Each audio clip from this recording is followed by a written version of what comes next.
All right, guys. Got Andy. Hair's good. 12:30 grappling. Coach Matt. And I'm going to show you guys just the single leg. Usually on the single leg, let's rotate the side actually so I get you a good leg. And we always get the single leg, but then how do we transition? Probably most of us in grappling, like we want to get probably something like this position. So you see, the leg could be in the middle. The leg could be outside of my body. You see the outside of my body, or it could be inside of my body. And I think most of us, good wrestlers, good grapplers, probably if we can get the inside position, that's one of our preferred positions. There is some value to keeping the leg between the legs when the guy's very slick and just trying to run all the time, because when you keep it between your legs, it's kind of like it neutralizes out. It's an advantage for him because the leg doesn't get that high, but it's an advantage for you because you have your legs, you can point your toes, and you can really, you have an extra set of hands kind of like with your legs to kind of really, if he's really trying to run and push me and get away, I can kind of like really use all my body to hold it. So pros and cons, but generally speaking, if I'm trying to put the guy down, if I can get the legs on the inside, I feel like I'll get the guy down. So I want that leg here. Here's how we do it.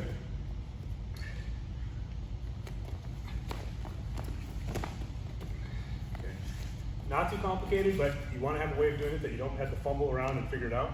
So I get it with my leg, maybe I get an underhook, however I get to that leg. All right, I'm attacking this leg. I want to take weight off, because if the leg's heavy, it's too heavy. I drive, take the weight off. So there's the weight. As he hops, my outside arm is going to punch it up. So I could be locked here, I could be whatever grip you have.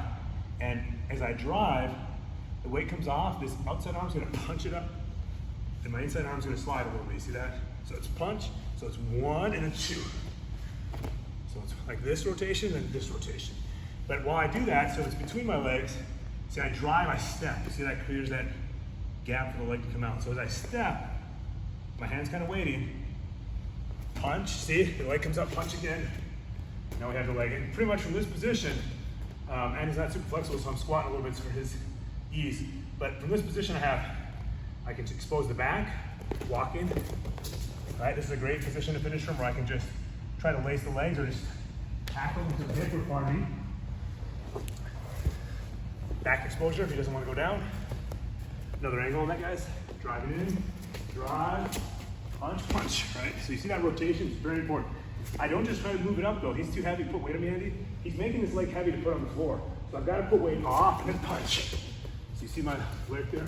I'm taking weight off of it, and then I punch once, punch twice. Okay, and I'm going a little bit easy on him because I know he's not as flexible, and I'm taller too. So I'm going a little bit here. So I can bend the knee that way, that's the back exposure.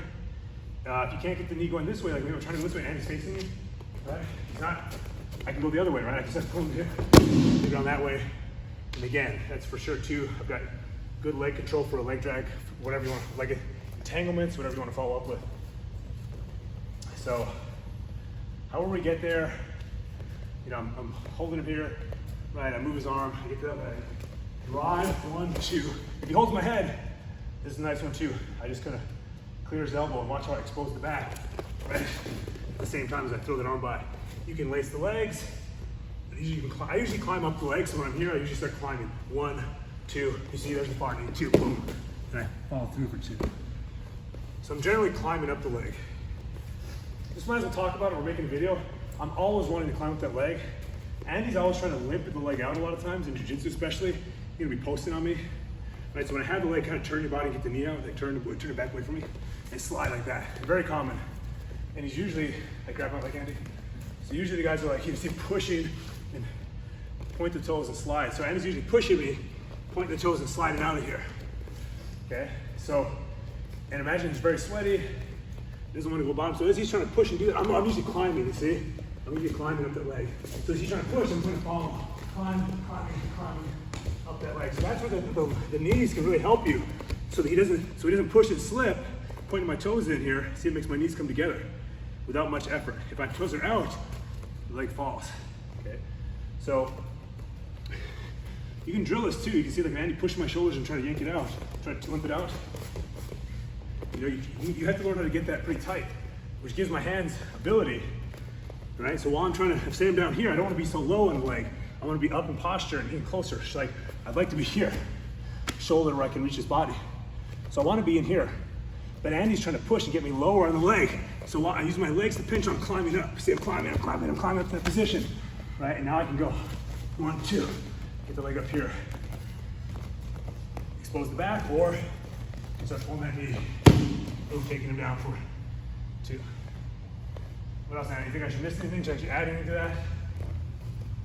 I shouldn't show the super secret stuff for YouTube.